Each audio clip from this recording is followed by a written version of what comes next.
Hi, welcome to our channel where we share the most intriguing stories. When Eli Bennett moved to the quiet woods of Georgia, he thought he'd found freedom.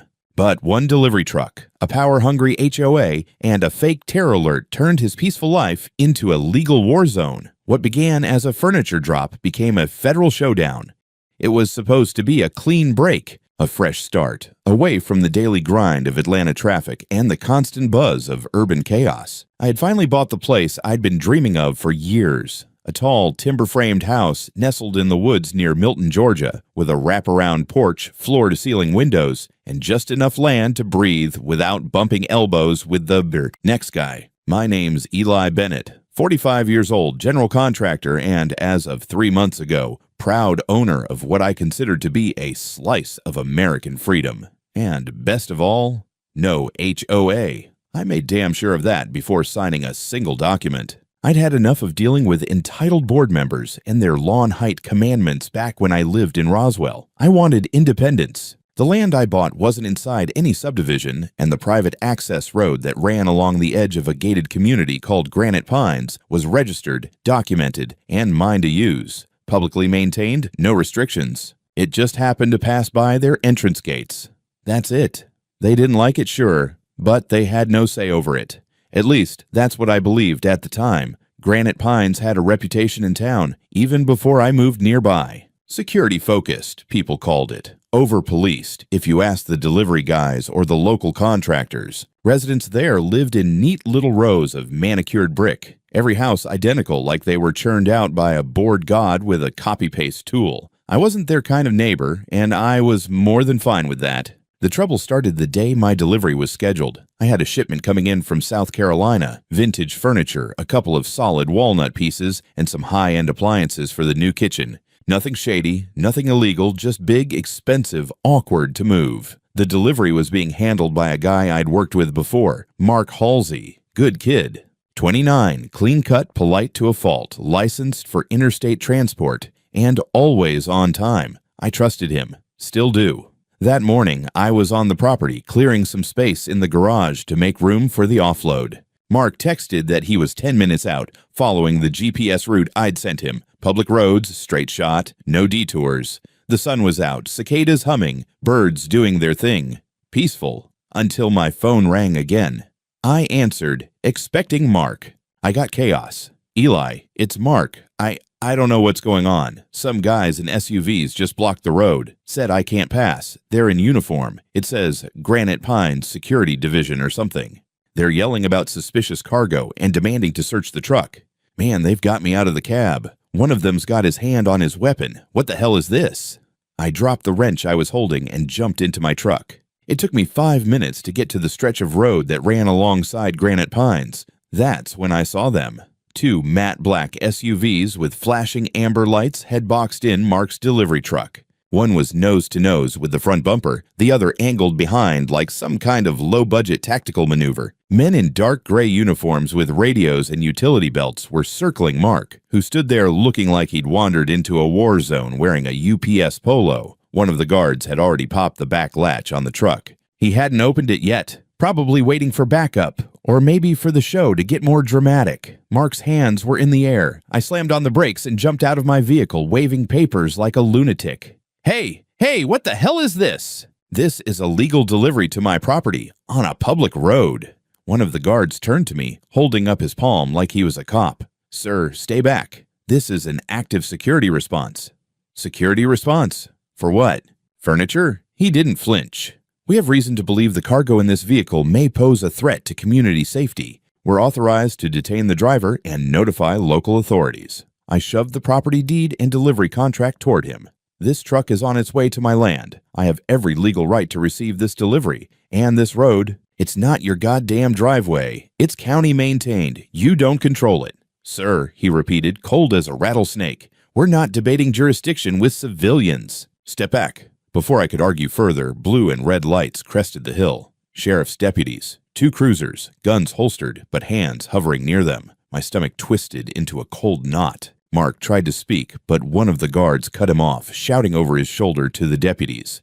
Driver refused inspection. Possible hazmat cargo. We recommend detainment until further investigation. It took less than a minute. One of the deputies motioned Mark toward his cruiser, reading him his rights. The other spoke into his radio. The delivery truck, my truck, sat inert, surrounded by uniforms and suspicion. I stood there, holding every piece of paper that proved who I was and what was supposed to be happening. And no one gave a damn. The final insult. One of the security guards turned to me and said, "We take threats to our community very seriously, Mr. Bennett. You should have informed us before allowing unidentified vehicles through our perimeter." I wanted to punch his teeth down his throat, but I didn't. I just watched as they took Mark away in cuffs and slapped an evidence seal across the back door of the truck. I'd never felt more powerless on my own land, and I knew right then this wasn't about rules or safety. This was about control. And I was going to burn them to the ground with it. I drove home alone that evening with a silence in the cab so loud it felt like a siren. My mind kept spinning like a loose screw. Mark, arrested. My furniture, impounded. All because some suburban Napoleon with a walkie-talkie decided he could play national security. I kept replaying the look on Mark's face when they cuffed him, like a guy who'd just been thrown into a Kafka novel and asked to explain himself in Russian. I spent that night at my dining table, a bottle of whiskey in reach, sorting through documents and emails, lining everything up like ammo for war. The delivery contract, GPS route history, screenshots of my deed, zoning maps showing the damn road was public. Every damn thing I had to prove what should have never needed proving. But that wasn't the part that got to me. It was the smirk. That smug, bureaucratic smirk on the security guy's face when he said, "You should have informed us." Us? Who the hell were they? The next morning, I was at the sheriff's department by 8. The receptionist gave me the usual wait over there routine. Eventually, a deputy brought me into a side room and closed the door. "Mr. Bennett," he said, like he already regretted talking to me, "your associate is in holding pending review." Standard procedure, given the nature of the call. Nature of the call, I cut in. What exactly did that HOA report say? He glanced at a file. Report came from the Granite Pines Security Division. They indicated your delivery truck was observed carrying unmarked containers consistent with hazardous materials and that the driver refused to comply with a lawful safety inspection. I blinked. What containers? It was a couch and a stove. Maybe some drywall screws if he packed light. The deputy gave a non-committal shrug. Look, the HOA mentioned they received multiple complaints about an unfamiliar vehicle acting suspiciously near a residential entrance, so they escalated it. I leaned forward. And by escalated, you mean they called in a hazmat threat? To you. He hesitated. Actually, not us. The initial tip went to the ATF hotline. That shut me up cold. The Alcohol, Tobacco, Firearms, and Explosives Bureau, I asked slowly. He nodded. They got a tip late the night before. Anonymous, but the details matched what HOA reported later. Possible presence of chemical agents was the language used. I sat back, my mouth dry. That's why they had moved so fast. That's why the deputies didn't even blink before cuffing Mark. Someone had used the keywords, the ones that trigger red flags in federal databases. Was there anything actually found in the truck? I asked. He flipped a page. As of this morning, no. Nothing illegal, contents pending inspection, but preliminary review says household items, furniture, appliances, no contraband, no chemicals. I left with that numb clarity you get right after a car accident, when your body's fine, but your brain hasn't quite caught up to the fact that everything just changed. Mark's family had already hired a criminal attorney by the time I called them, some pitbull named Rosso out of Savannah. Meanwhile, I got on the line with Mary Langston, my civil attorney and longtime friend who owed me a favor from way back when I rebuilt her lake house after her ex set it on fire. I laid it all out. The road, the delivery, the blockade, the ATF call, the arrest. She didn't speak for a good 10 seconds after I finished. Then she said, "We're going to court." Big. Before she even finished her coffee that afternoon, she was combing through the HOA bylaws, none of which applied to me, and zoning documentation confirming the road was public. She also found something I hadn't noticed. The stretch of road in question was registered under Fulton County maintenance since 1979. Granite Pines had only existed since 2003, but it wasn't just about maps and rules. Mark's lawyer, Rosso, managed to get a copy of the original call transcript made to the ATF tip line. It wasn't easy. He had to pull strings, but when he read it to me over the phone, my blood froze. Caller reports unmarked cargo containers with possible metallic tubing and electrical wiring entering community without clearance. Possible explosive precursor materials. Recommends immediate detainment. Suspect is non-compliant and evasive. Claims destination is a non-member lot in the area under HOA dispute. Non-member lot, that was me. They didn't just want to stop a truck, they wanted to drag me into their zone. By force, if needed. Mary looked at me and said, "You realize what this is, right? They didn't just lie. They tried to manufacture a threat to get federal force involved." The real twist came later that day when I got a call from a friend of mine at the county zoning office. He'd been poking around for me, unofficially. Apparently, Granite Pines had submitted an inquiry 6 months earlier asking whether the undeveloped parcel adjacent to their eastern road, which happened to be my land, could be rezoned under their jurisdiction. The request was denied twice. Now they were trying to police the access anyway. When I checked my security cams, I saw something else. A night before the arrest, around 11 p.m., a black SUV rolled slowly past the road, stopped briefly near the edge of my property line, then backed out and left. Mark's truck hadn't even arrived yet. They weren't reacting to anything. They were waiting, planning, hoping to catch something or someone they could use. And it worked. Until now. By the third day, the situation had stopped feeling local. It didn't feel like a power-hungry HOA anymore, or even an overzealous private security firm. It felt bigger, heavier, like I'd tripped a wire that went straight into a federal building somewhere with no windows and too many flags. That morning started with a call I didn't expect. Unknown number, Washington, D.C. area code. "Mr. Bennett," a calm male voice said, "This is Special Agent Thomas Keller with the Bureau of Alcohol, Tobacco, Firearms, and Explosives. I'd like to ask you a few questions regarding a delivery vehicle intercepted near Granite Pines." I laughed. Not because it was funny, because if I didn't laugh, I was going to swear so hard my phone would melt. "You mean the furniture truck?" I said. "The one with a couch and a stove." There was a pause on the line. Not an awkward one, a measured one. "Yes, sir." "That vehicle." An hour later, 2 unmarked federal vehicles rolled up near the impound lot where Mark's truck was being held. I was already there with Mary. Mark had been released the night before without charges, but his truck was still sealed like it had hauled plutonium instead of walnut furniture. The ATF agents were nothing like the HOA goons. No shouting, no posturing. Just quiet professionalism and a kind of restrained irritation, like people who were very aware their time had been wasted. They broke the seal, opened the back of the truck, and stood there staring for a moment. One of them actually sighed. "This is it?" one agent asked, gesturing at a shrink-wrapped armoire. "That's the bomb," I said dryly. "Mid-century modern, very dangerous if dropped on your foot." Nobody laughed, but one of them shook his head. They went through everything. Every crate, every toolbox, every wrapped panel. They scanned, swabbed, photographed. No chemicals, no wiring beyond appliance cords, no suspicious materials, nothing remotely illegal. After 2 hours, Agent Keller pulled me aside. "Mr. Bennett, I'm going to be very clear," he said. "There was no basis for this tip. None." I asked the question that had been gnawing at me since the sheriff mentioned it. "What exactly was reported?"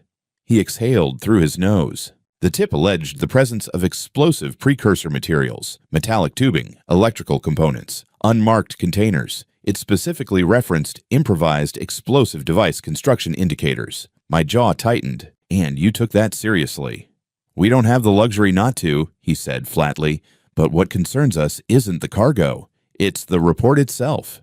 That's when he explained it to me. Filing a false tip like that wasn't just lying to a cop. It wasn't a misdemeanor nuisance call. It was a federal offense. Making knowingly false statements intended to trigger a terrorism-related response could land someone in prison. Real prison. Not HOA court with folding chairs and bottled water. I asked him if they knew who made the call. "Not yet," he said, but the call originated from a VoIP service routed through a private network. However, subsequent reports submitted to local authorities referenced the same language, same phrasing, same alleged threat, same source, same voice. Someone had rehearsed it. By that afternoon, Mark called me. His voice sounded different, tight, guarded. "My company put my contracts on hold," he said. "They say it's temporary, pending review. But you know what that means." I did. In his line of work, even a whiff of federal involvement stuck like a stain. Nobody wanted to be the guy whose name popped up next to words like ATF and chemical agents, even if it was all bullshit. Mary was already moving. She sent formal requests to both the Sheriff's Department and the ATF, documenting the lack of findings and the false nature of the report. She also advised me to file a civil complaint immediately, not just for damages, but to lock in a timeline before anyone tried to rewrite it. That evening, another piece fell into place. Mary forwarded me an internal HOA email chain she'd obtained through a subpoena request tied to a prior zoning dispute. It wasn't about Mark directly, but it made my stomach drop. One message, sent months before I ever moved in, read, "If we don't establish control over that access road now, we lose leverage. The new owner won't cooperate. Escalation may be necessary." Escalation. That's what they called it. Not safety. Not concern. Escalation. The ATF wrapped up their on-site work the next morning. Before Agent Keller left, he gave me a look that told me he'd seen this kind of thing before. People weaponizing the system to get their way.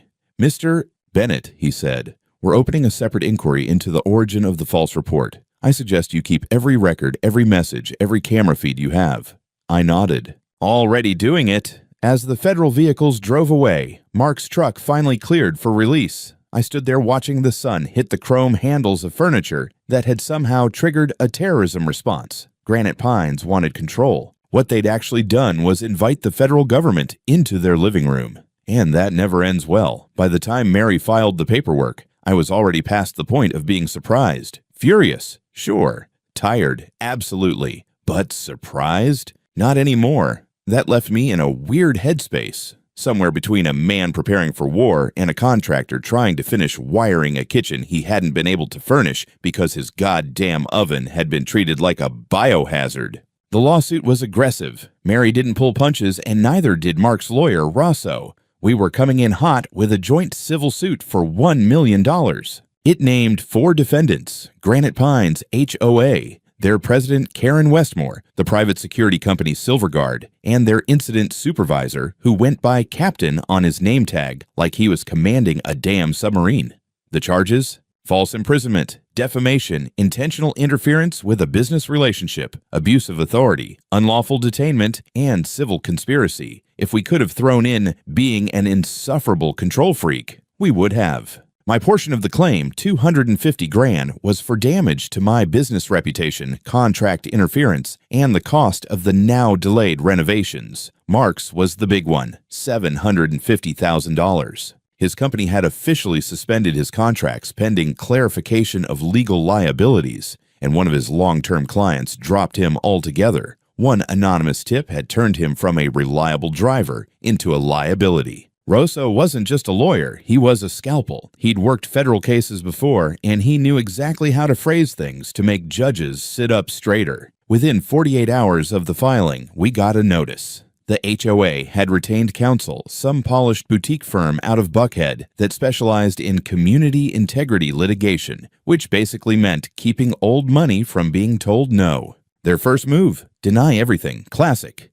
The HOA released a public statement calling the incident a tragic misunderstanding that stemmed from an abundance of caution and a desire to protect residents. They tried to make it sound like Mark had been randomly parked in the middle of their neighborhood waving around a chainsaw and screaming about fertilizer. Karen herself stayed quiet, not a word. But I knew her silence wasn't humility, it was strategy. Then, just when I thought we'd hit peak absurdity, we got our hands on something explosive. Mary had filed a formal discovery request, standard procedure. But the response from the HOA included a file they clearly hadn't reviewed properly before sending, a forwarded chain of internal messages between board members. And in that chain was a line from Karen, dated 3 days before Mark's arrest. "The county screwed us on that parcel. If we don't act now, he's going to do whatever he wants. We need to take control of access, or at least make it painful enough that he comes to the table. Make it painful, not cooperate, not negotiate.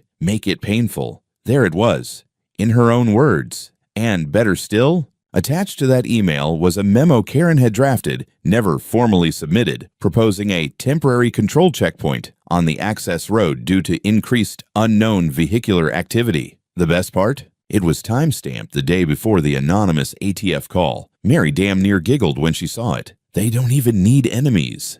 she said. They do it to themselves. The deeper we dug, the more it became clear this wasn't just one bad call or an overreaction. It was a calculated plan to intimidate, push, and control. Silverguard was quick to try and distance themselves. Their official response stated that their officers acted upon credible intelligence provided by the client and followed standard operating procedures. Translation: don't sue us, blame the HOA. But we weren't having it. The guard who had manhandled Mark and blocked the truck had no legal right to stop any vehicle on a public road. He wasn't law enforcement. He wasn't even a rent-a-cop with a badge. He was a hired thug with a radio and a laminated policy sheet. To drive the point home, Rosso filed a separate bar complaint against the HOA's attorney, citing potential conflict of interest and misrepresentation. Mary sent a formal request to the county to reaffirm the public status of the road, which they did in writing, with a big damn seal on the bottom. Granite Pines had no jurisdiction, no claim, and no authority over that stretch. When we made the lawsuit public, the media finally caught wind. At first, it was just a few local reporters sniffing around, but then someone dropped the words "false terrorism report" into an interview, and everything blew up. Near Fox 5, Atlanta ran a segment. The headline read, "HOA accused of triggering ATF raid over furniture delivery." It was like watching Karen's grip on the narrative slip one greasy inch at a time. That week, the HOA called for an emergency board meeting. Some members started pushing for a settlement. Others wanted to double down and protect the integrity of the community. I wasn't invited, obviously, but someone leaked the minutes to me anyway. Apparently, Karen stood at the head of the meeting and said, "This isn't about him. This is about preserving order. We can't let people use our roads unchecked. Our roads. The same public access road I had legal rights to use. At that point, I didn't even need to say anything. They were burying themselves. But just in case they tried to crawl out, we were ready to push them right back down with $1 million boot." The email came in around 2 in the morning. No subject line. Just a name in the sender field I barely recognized. John R. Granite Pines. I almost deleted it without reading, thinking it was another HOA threat disguised as community outreach. But something made me click. There were only 2 lines in the body.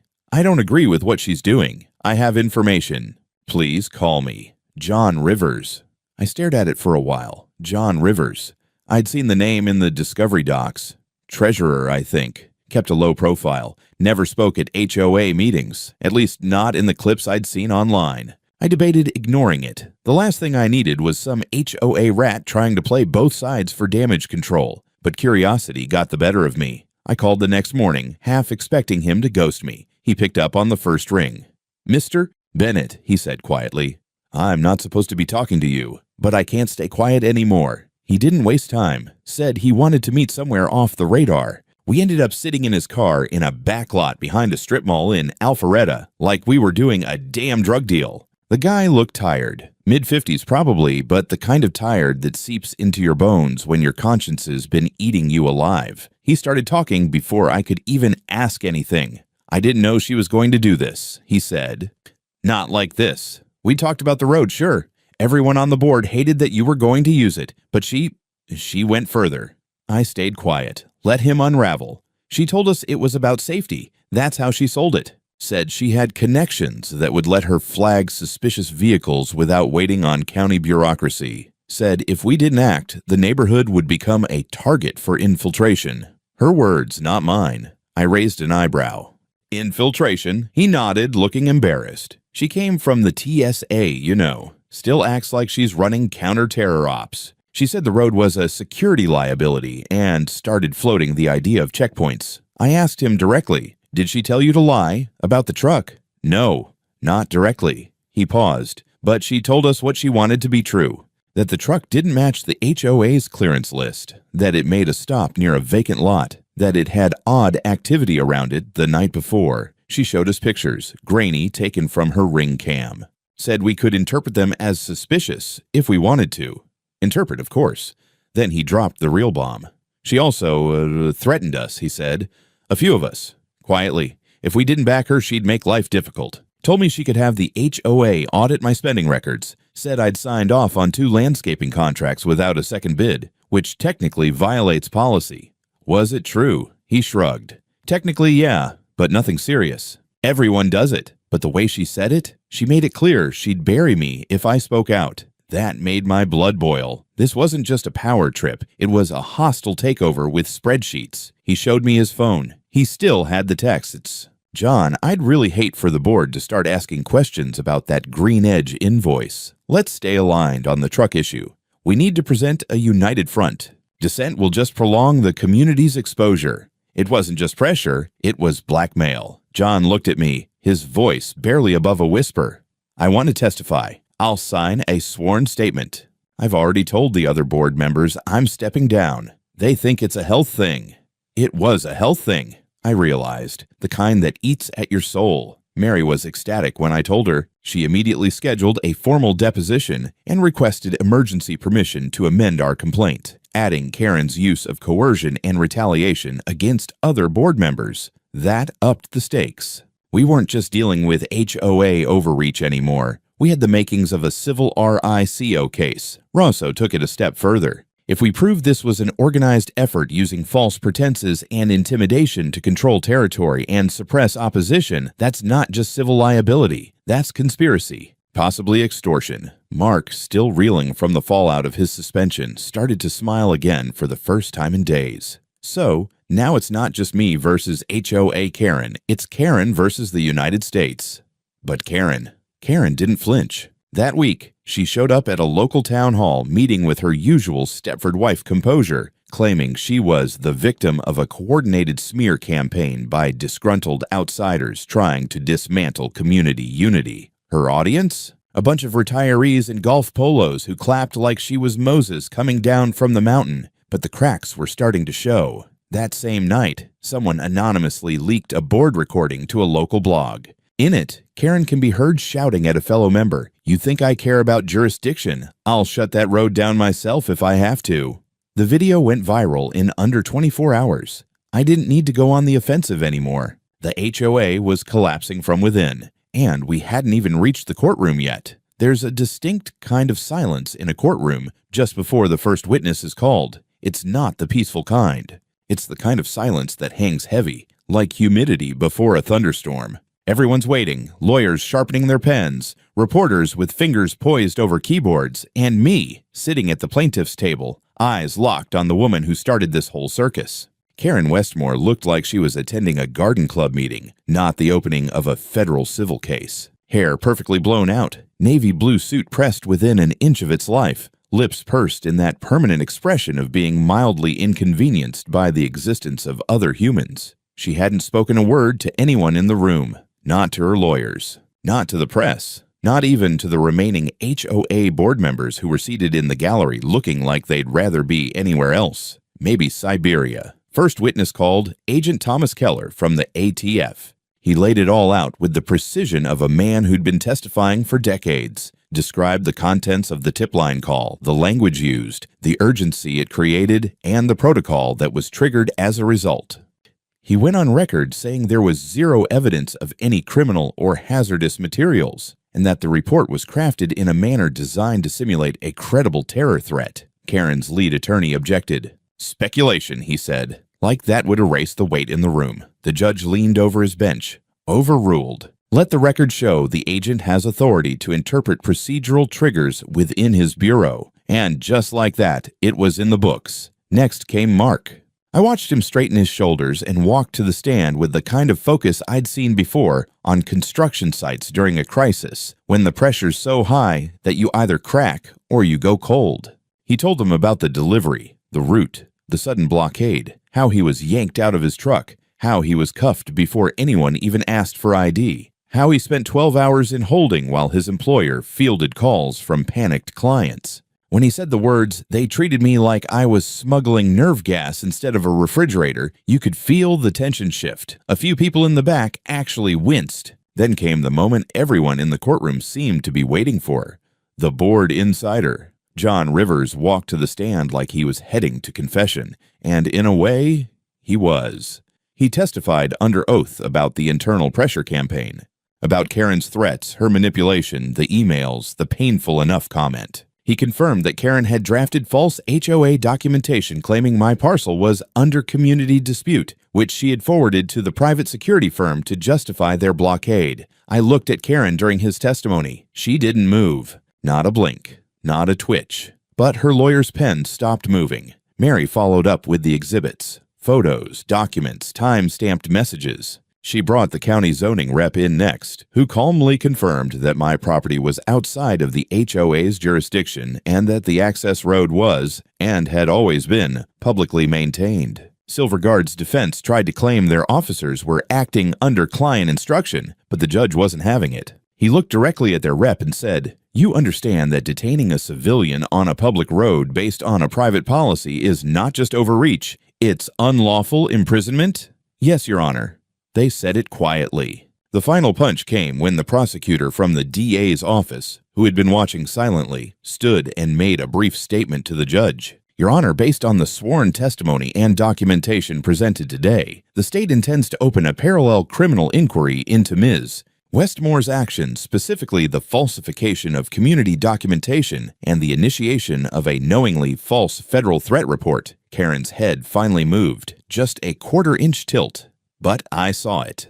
For the first time, something cracked. I won't pretend I didn't enjoy that moment. Outside the courthouse, the press was waiting. Mark and I didn't say much. Our attorneys made a short statement, reaffirming our intent to see the civil case through and that any criminal proceedings were in the state's hands now. That night, Mary called. "They're rattled," she said. "Silverguard's lawyers just reached out about a possible partial settlement." I grinned. "Tell them they can start by covering the cost of the furniture they turned into evidence." "Oh, I already did." With interest. Meanwhile, Granite Pines was in panic mode. Residents had started attending board meetings en masse, demanding explanations. Half the board had tendered unofficial resignations. Rumors swirled about Karen being censured. But we weren't done yet, because the next court date. That one wasn't just about compensation. That one would determine whether Karen Westmore's little HOA empire was just going to crumble or explode. The week before the final hearing, Granite Pines turned into a fortress. Not the good kind, the kind where everyone's watching each other from behind their shutters, whispering rumors through cracked windows.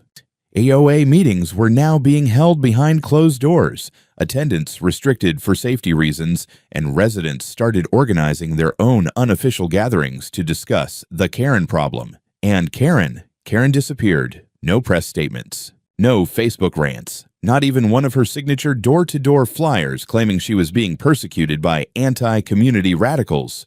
Just radio silence. Until one morning, I got a text from Mary. No greeting, just a screenshot. It was an email from the HOA lawyer to the court. "Ms. Westmore will not be present at the hearing due to personal medical travel. We request a continuance." Mary responded with a single word. "Bullshit." I didn't need convincing. Karen wasn't sick. Karen was running. Rosso pulled in some favors from a buddy at the Fulton County DA's office and confirmed what we suspected. Karen had bought a one-way ticket to Costa Rica under her maiden name 3 days earlier. The date on the passport match request. The same day, she'd received court notification that she was being added to a formal criminal investigation for falsification of documents and filing a fraudulent federal tip. She was going to flee. Rosso and Mary moved faster than I thought humanly possible. Within hours, they contacted the presiding judge and submitted a motion for risk of flight. The DA's office backed it immediately. By noon, a bench warrant was signed, and Karen Westmore was officially a fugitive.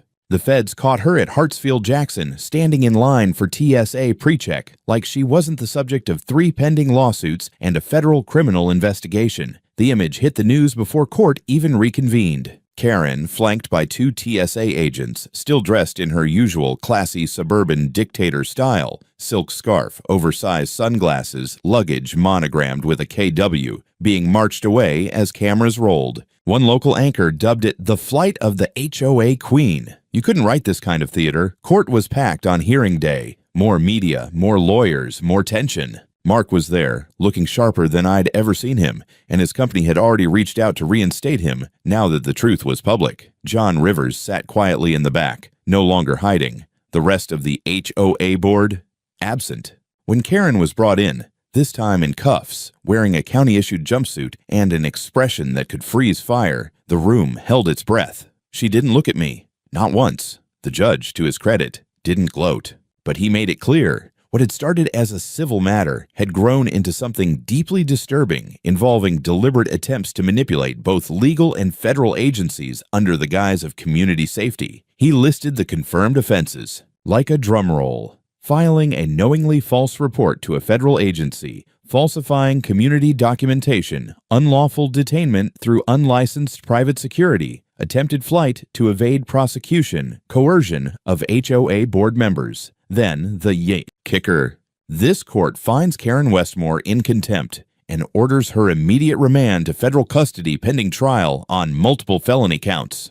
The courtroom didn't cheer, but I'll be honest, I heard someone exhale like they'd just dropped a backpack full of bricks. Karen tried to speak once. Her lawyer leaned in to whisper something, and she sank back into her seat, lips pressed so tight they turned white. The hearing continued with little resistance. Silverguard's settlement was approved, six-figure payout to Mark, partial restitution to me, and immediate termination of their contract with Granite Pines. They issued a formal apology, which no one believed. Then the judge moved to the HOA itself. He declared their conduct in direct violation of both municipal cooperation guidelines and state-level civil rights protections. A formal audit of HOA operations was ordered. The state HOA Oversight Board was notified. Granite Pines was effectively paralyzed. And with Karen gone, the other board members had started turning on each other like rats in a flooding basement. The treasurer resigned. The secretary claimed she was just following orders. One of them even filed a restraining order against the HOA, citing a hostile and retaliatory environment. Mary turned to me and whispered, "You didn't just win. You detonated the entire structure." We walked out of the courthouse into flashing lights and a wall of reporters. Mark made a statement about justice and accountability. I didn't say much, just looked into the camera and said, "Don't ever let people scare you off your own land." Simple, final, and true. You'd think that after watching a tyrant in pearls get dragged off in cuffs, life would snap back to normal. It didn't. But it got quiet. The kind of quiet that lets you hear your wind chimes again. The lawsuit was settled within 3 weeks of Karen's arrest. The court awarded me exactly what we asked for, $250,000 in damages plus legal fees. Mark got the full $750,000. Silverguard, now hemorrhaging clients across the Southeast, agreed to pay out fast to avoid more headlines. Their CEO resigned 2 days later, citing health concerns. Corporate speak, for this is on fire and I'm getting out. Granite Pines HOA didn't survive. By the time the state audit rolled in, 3 board members had resigned, 2 were facing civil charges, and 1 was still pretending she didn't really know what Karen was doing. The audit uncovered years of petty misuse of funds, landscaping, invoices paid to cousins, bulk purchases of surveillance equipment that turned out to be backyard motion lights from Home Depot, and a baffling expense for emergency preparedness consultancy that led to a guy in a Hawaiian shirt teaching CPR in someone's garage. Facing fines, sanctions, and the PR disaster of the century, the remaining HOA members voted, quietly, privately, and without public announcement, to dissolve the association. Granite Pines was left leaderless. Residents were given the option to form a voluntary civic committee instead. Most chose not to. Karen remained in federal custody, awaiting trial. Her bail was denied on flight risk grounds. Rumors swirled about her flipping on someone higher up. But the truth was simpler. She had no one left to shield her. No allies, no HOA army, just court dates and lawyers, and a growing list of people who wanted nothing to do with her. As for me, I went back to building. My kitchen was finally finished. The walnut cabinets were worth the fight. I poured bourbon into a glass and leaned against the counter the night the last appliance went in, staring out the big bay window at the road that had started it all. My road. I installed a new gate at the entrance, not to keep people out, but to make a statement. Above it hangs a steel sign, laser-etched and bolted into the wood like gospel. Private access road trespassing will be prosecuted. This property is not subject to HOA authority. Deliveries welcome. It's funny how something as small as a street can become a battlefield. Mark and I still talk. He got his contracts back, plus a few new ones from clients who liked the idea of hiring the guy who took on a rogue HOA and walked away clean. The media died down eventually, as it always does. But for a little while, we were symbols, proof that you could push back, that you didn't have to let people in blazers and clipboards dictate the borders of your life. And then, one afternoon, a young couple pulled up just past my gate in a dusty old Jeep. They waved, asked if I was the guy from the HOA story. I grinned. Depends who's asking. They laughed and said they'd just bought a nearby plot. Said they wanted advice on how to handle Granite Pine's welcoming committee, who'd already tried to hand them a copy of the community guidelines. I handed them a copy of my lawsuit instead. They took it, wide-eyed, and said, "Thank you." As they pulled away, I stood there for a moment, watching the dust rise behind their wheels. A new road, a different fight, but this time someone else wouldn't be starting from zero.